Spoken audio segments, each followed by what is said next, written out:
मैं ये कह रही हूँ कि जो स्टूडेंट्स अभी एमबीबीएस अब्रॉड में पढ़ रहे हैं, जैसे कि यूक्रेन हो गया, किर्गिस्तान हो गया, हम 10 कंट्रीज़ में बच्चों को भेजते हैं, उन लोगों को आप एक टिप क्या देना चाहेंगे कि मतलब एमसीआई से डरना या फिर एमसीआई का जो हवा बना हुआ है उसे कैसे टैकल करें और कैसे पढ़ाई करें actually?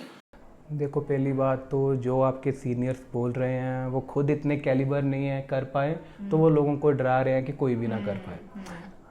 I belong to a state Punjab. वहाँ से अभी तक मुझे लगता है हार्डली 3 या 4 स्टूडेंट जिनको मैं जानता हूँ जिन्होंने फर्स्ट अटैम्प्ट में पास करा होगा। तो I have had a phobia, I belong to a Punjab state and nobody has passed in a first attempt, so can I. तो मेरे से भी नहीं होने वाला। लेकिन मैं वहाँ पे 6 साल था। मैंने वहाँ पे मुझे लगता है तकरीबन 2 या 3 घंटे और वीकली 4 to 5 डेज मैं पढ़ता था। और क्या पढ़ता था? सिर्फ टेक्स्ट बुक। बच्चे क्या करते हैं, वो लोग कोचिंग की तरफ भागते हैं जल्दी, या फिर मतलब अल्टरनेट ढूंढते हैं कि जल्दी सीखने के लिए। बट जो टेक्स्ट बुक है वो सबसे इम्पोर्टेंट चीज़ है। अगर आपने टेक्स्ट बुक पढ़ी है, इट मीन्स कि आपके बेसिक्स बिल्कुल क्लियर है, आपको समझ है। क्योंकि शॉर्टकट्स बहुत आती हैं, बुक्स आती हैं छोटी, या फिर आप कोई कोचिंग क्लासेस ले रहे हो, क्रैश कोर्स कर रहे हो, तो उसको इंस्टेड ऑफ डूइंग दैट मैं बोलता हूँ कि अगर आपका 6 साल है तो आप कोई भी एग्ज़ाम क्लियर कर सकते हो। इवन ये यहाँ पे मुझे प्लस पॉइंट लगता है फॉरेन स्टडीज़ का, कि आपको वहाँ पे इतना टाइम मिलता है पढ़ने के लिए, इतना टाइम मिलता है कि आप कोई भी एग्ज़ाम की प्रिपरेशन कर सकते हो। इंडिया में किसी से पूछ के देखो इनका क्या हाल होता है, इनके पास 1 मिनट का टाइम नहीं होता। और ये पीजी करने के लिए, यूएसएमएलई करने के लिए तब सोचते हैं जब ये इंटर्नशिप में आते हैं। और हमारे पास क्या होता है, हमारी क्लासेस होती हैं मॉर्निंग टू आफ्टरनून, और sometimes we got off also, like not a hard schedule. Sorry, गलत हो गया। ओके, तो कंटिन्यू करें। तो मेरे पास इतना टाइम होता था कि इवनिंग से लेके नाइट तक, और अगर मॉर्निंग में क्लास लेट है तो मेरे पास आराम से उठने का भी टाइम होता था कि I will wake up late in the morning. तो मैं रात को, शाम से लेकर रात तक पढ़ता था। When I wrote my USMLE I was in the 5th year. तो तब मेरे फ्रेंड्स बोलते होते थे कि यार no, you are going to fail this exam, because India वाले इंटर्नशिप करने के बाद एग्ज़ाम देते हैं, तुम 4th ईयर में दे रहे हो, और तुम ऊपर से यूक्रेन में हो, और यहाँ पे अभी तक बहुत कम बच्चों ने एग्ज़ाम पास करा होगा वो वाला। तो मेरा एक और फ्रेंड था ओडेसा का, तो हम लोग इकट्ठे मतलब अपनी प्रिपरेशन करते होते थे। तो हम दोनों ने बहुत अच्छे मार्क्स से पास करा हुआ exam, just to show them कि यहाँ के लोग भी बहुत कुछ कर सकते हैं। ये ऐसा नहीं है कि हम नहीं कर सकते, हम वहाँ से फॉरेन ग्रेजुएट्स हैं, वो इंडियन ग्रेजुएट्स ही सिर्फ कर सकते हैं। वो आप पे डिपेंड करता है कि आपने कितना बेसिक्स क्लियर करे हैं अपने टेक्स्ट बुक से। और कहीं ना कहीं मुझे लगता है वो टेक्स्ट बुक से पढ़ा ही मटेरियल था जो मेरे एमसीआई के एग्ज़ाम में काम आ रहा था। अच्छा। आप खुद सोचो 2 मंथ में मैं कितना पढ़ लूँगा। लाइक जो मैं वो चीज़ें फोकस कर रहा था, लास्ट ईयर के एग्ज़ाम जितने एमसीक्यूज आ चुके हैं पहले, और कुछ मॉक टेस्ट करे ज्वाइन, कुछ टेस्ट सीरीज ज्वाइन करी, लेकिन उसमें से कुछ भी नहीं आया। जो पेपर आया वो था जो मैंने फर्स्ट ईयर में पढ़ा, सेकेंड ईयर में टेक्स्ट बुक में पढ़ा था। एग्ज़ाम करते टाइम याद आ रहा था कि हाँ यार ये चीज़ मैंने 3rd ईयर में पढ़ी थी। मुझे लगता है कि वो चीज़ बच्चों को फोकस करनी चाहिए, टेक्स्ट बुक्स पढ़नी चाहिए, बेसिक्स कवर करने चाहिए। 2 and 3 hours a day is nothing. Like you can easily spend 2 or 3 hours for study. If you have already chosen to do MBBS, then तो डरना क्या, तो 2-3 घंटे तो मतलब करने ही चाहिए हर बंदे को, मिनिमम पढ़ना चाहिए। Minimum 2 to 3 hours a day। Okay, तो जशमित, आपने बुक माई यूनिवर्सिटी के साथ वीडियो बनाने का डिसीजन कैसे लिया? ये डिसीज़न मैंने बहुत सोच समझ के लिया, क्योंकि I have almost watch your all videos.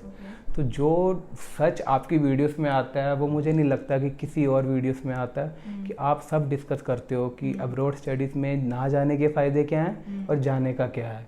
कि अगर कोई चला गया है तो उसकी पूरी हेल्प, उसको हॉस्टल में क्या मिलेगा, रूम्स में क्या मिलेगा, like full transparency is in your videos. तो मैं एज अ खुद फॉरेन मेडिकल ग्रेजुएट हूँ, and I have seen the condition of student. मैंने वो चीज़ देखी है जो बच्चे वहाँ पे आके देखते हैं। तो मैं चाहता हूँ कि मैं उनको जितना से ज़्यादा हो सके उतना बताऊँ। तो I got a platform with you too. नहीं, आई एम रियली ग्लैड कि आपने चूज़ किया, और इस वीडियो के थ्रू बहुत से बच्चों का जो डर है मेडिकल काउंसिल ऑफ इंडिया के एग्ज़ाम की वजह से, वो जो एक्चुअली एक मिथ है, वो जो ज़रूर बस्ट होगा। और आपने इतना अच्छा स्कोर लाके ये भी प्रूव किया कि इट्स नॉट, जब आपको ये नहीं सोचना चाहिए कि 150 लाने हैं। ये तो सोचना ही नहीं चाहिए। हाँ। बच्चे क्या करते हैं कि यार 150 आ जाएं पास हो जाएंगे। बस। अगर 150 का आप टारगेट रख रहे हो तो आप इमेजिन करो आप कितने मार्क्स लेके आओगे। टारगेट आपका मेरा बहुत है। टारगेट था कि मुझे जो खुद को पता था, लाइक हर बंदा अपने को किसी को नहीं बताता, तो आई वाज थिंकिंग कि मेरा टारगेट होगा 250 प्लस जाना है, मैंने टॉप करना है पूरे यूक्रेन में, पूरे ऑल ओवर जितने भी फॉरेन यूनिवर्सिटीज़ हैं मैंने सब में टॉप करना है, टू शो देम कि foreign medical graduates Indian graduate से कम नहीं है। तो same I am planning for USMLE और नीट PG एग्ज़ाम कि हम लोग भी सब कुछ कर सकते हैं, ऐसा कुछ नहीं है नहीं कर सकते। तो अगर आप सोच के चल रहे हो कि आपके आने ही 150 है तो फिर ऐसा नहीं होगा। हाँ, और बच्चे सबसे बड़ी मिस्टेक क्या करते हैं, मेडिसिन छोड़ देते हैं। Medicine comes around 35 to 40 marks, मतलब कहते हैं कि 30-33, पर जहाँ तक मुझे लग रहा था कि एग्ज़ाम में मेडिसिन बहुत ज़्यादा थी। और बच्चे क्या करते हैं कि मेडिसिन तो बहुत टफ है, ये तो होने वाली नहीं है, इसको छोड़ जाओ, एनाटॉमी पढ़ लो, फिजियोलॉजी पढ़ लो, बायोकेमिस्ट्री पढ़ लो। अच्छा, आपको श्योर है कि अगर 17 मार्क्स की एनाटॉमी आ रही है तो आपके 17 आने वाले, फिजियो 17 की आ रही है तो आपके 17 में से 17 आने वाले हैं। तो मेरे हिसाब से आपको हर सब्जेक्ट पढ़ना है।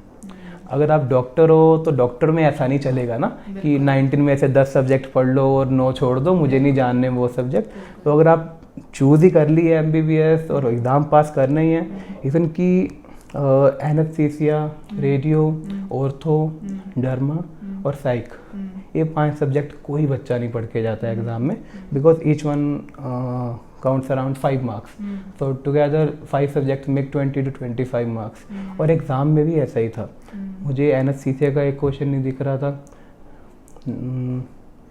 ऑर्थो थी, डर्मा थी, रेडियो थी, लेकिन हार्डली 1 or 2 क्वेश्चन आ दिया। तो नो डाउट एग्ज़ाम में कम आया क्वेश्चन, लेकिन साइकेट्री ज़्यादा आ रखी थी, ऑर्थो थोड़े बहुत आ रखे थे। तो वो चीज़ें आपको एक नंबर भी मैटर करता है उस टाइम में। For example if someone is getting 149, तो वो सोच रहा होगा कि मैंने वो 5 सब्जेक्ट में से कर लिए होते, कितना टाइम लगना था, हार्डली 5 days और 6 days, तो वो कर लिए होता तो मेरा स्क्रीनिंग हो गया होता क्लियर। बच्चे ये सबसे बड़ी गलती करते हैं कि नहीं यार मैंने सिर्फ 10 सब्जेक्ट ही पढ़ने हैं, मैंने 7 छोड़ के जाने हैं, मैंने 12 पढ़ने हैं, मतलब इतने 9 छोड़ के जाने हैं। तो वो चीज़ नहीं करनी चाहिए। मैंने उन सब्जेक्ट्स पे भी ज़्यादा कंसंट्रेट करा, क्योंकि वो सब्जेक्ट्स ऐसे थे जो हमारे यूक्रेन में ज़्यादा फोकस नहीं करे जाते। कम्युनिटी मेडिसिन वो इंडिया का पर्टिकुलर अपना। तो द एंड पॉइंट इज़ कि अगर आपने MCA करना है तो आपको फर्स्ट ईयर से ही प्रेपरेशन स्टार्ट करनी पड़ेगी अपनी, और बेसिक्स को फोकस करना है तो टेक्स्ट बुक्स पढ़नी पड़ेंगी, और एक भी सब्जेक्ट छोड़ना नहीं है। Last point about community medicine, वो यूक्रेन या कोई भी कंट्री हो वहाँ पे नहीं पढ़ाया जाता, क्योंकि इंडिया की स्कीम्स अलग हैं, इंडिया की वेक्टर बॉर्न डिसीजेज अलग हैं, डेंगू है, मलेरिया है, जो वहाँ पे नहीं है, because they are like Europe में ये चीज़ें नहीं हैं।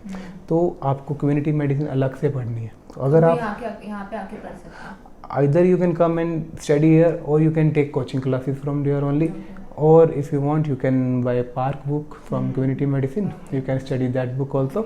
तो वो मैटर क्यों करता है, क्योंकि 35 मार्क्स का आता है, तो 35 marks out of 150 it's about like 20-30%। तो अगर आप कम्युनिटी मेडिसिन छोड़ के जा रहे हो और ऊपर से इंटरनल मेडिसिन छोड़ के जाते हैं बच्चे, 30-35 इंटरनल मेडिसिन, 30-35 कम्युनिटी मेडिसिन, तो 50% मार्क्स का एग्ज़ाम तो सिर्फ वैसे ही पास हो रहा है आपका। तो ये मुझे लगता है कि बच्चों को ये एग्ज़ाम ये सब्जेक्ट्स में मोर फोकस करना चाहिए, और टेक्स्ट बुक पढ़ो, बेसिक्स करो अपने क्लियर। ज़्यादा नो डाउट कोचिंग क्लासेस का मैं थोड़ा सा बोलना चाहूँगा कि कब स्टार्ट करनी चाहिए। For example if someone is in first और second year and they are going to attend surgery classes and medicine classes, तो क्या समझ आएगा उनको? जिन बच्चों ने एनाटॉमी नहीं पढ़ी, फिजियो नहीं, लगता है कि वो फर्स्ट सोचते हैं कि फर्स्ट से हाँ, तो ऐसे नहीं है। इसीलिए तो 4-5 साल की होती है ना MBBS की। आपको एक बेस बनाना है, आपको एनाटॉमी आती है, फिजियो आती है, फिजियो से आपको फार्मा आएगी, बायोकेमिस्ट्री पढ़ी होगी तभी फार्मा आती है, फार्मा आती है तो मेडिसिन आएगी आपको, पैथो पढ़ी होगी तो मेडिसिन आएगी आपको। तो कुछ बच्चे मैं देखता हूँ फर्स्ट ईयर से ही मतलब उनको इतना कॉन्फिडेंट होते हैं कि हमने भैया अभी करना है सारा कुछ, तो फिर जब समझ नहीं आता तो एंड में होता क्या है, दे बस्ट आउट कि भैया इट्स वेरी टफ, कि हमें तो सब ऊपर से जा रहा है, कुछ समझ नहीं आ रहा। क्यों समझ नहीं आ रहा? तुम फर्स्ट ईयर में एनाटॉमी भी ट्राई कर रहे हो, फिजियो भी, इंटरनल मेडिसिन भी, सर्जरी भी, तो कैसे आएगा? कोचिंग क्लासेस का ये है कि आप फर्स्ट ईयर में हो तो जस्ट एनाटॉमी फिजियो की लो, सेकंड ईयर में हो तो बायोकेमिस्ट्री माइक्रो पे फोकस करो, और मेडिसिन सर्जरी ऑप्स का ही नहीं, आप तभी फोकस करो जब आपका बेस बन चुका है। तो fourth year, fifth year, sixth year आप ये सब्जेक्ट्स की कोचिंग लो, रेडियो, एनेस्थीसिया और तो इसलिए मुझे लगता है कि और कोचिंग का होना बहुत ज़रूरी है। मतलब अगर कोचिंग है तो बच्चे एक तो मोटिवेटेड रहते हैं, बिकॉज कोई भी टीचर पढ़ाने आता है वो रियलिटी बताता है इंडिया की, कि I have seen such students की जो लिटरली रोते हैं कि भैया हम अगर पढ़े होते उस टाइम में 6 ईयर में तो आज हमारे अटेम्प्ट्स ना लग रहे होते। तो यही मैसेज आई थिंक आप देना चाहते हैं सारे स्टूडेंट्स को कि from the first year just focus on your study, जो एमबीबीएस आप पढ़ने के लिए जा रहे हो अब्रॉड में, उस पर ध्यान दो। और जसप्रीत ने यूएसएमडी स्टेप 1 दे दिया है एंड अब वो स्टेप 2 की तैयारी कर रहे हैं, और बहुत जल्द उनका आगे का प्लान भी आपका शायद मेरा यूएसए का रेजिडेंसी तो का। हम जसप्रीत से और भी चीज़ें जानेंगे यूएसएमडी के बारे में, और डिफरेंट कहाँ से आप पीजी कर सकते हैं, कौन सी कंट्रीज बेस्ट हैं, तो वो भी हम जानेंगे। और उसके लिए आप प्लीज़ हमारे चैनल सब्सक्राइब कीजिए, और अगर आपको वीडियो पसंद आए तो definitely do like the video, and that's it I think. Thank you so much.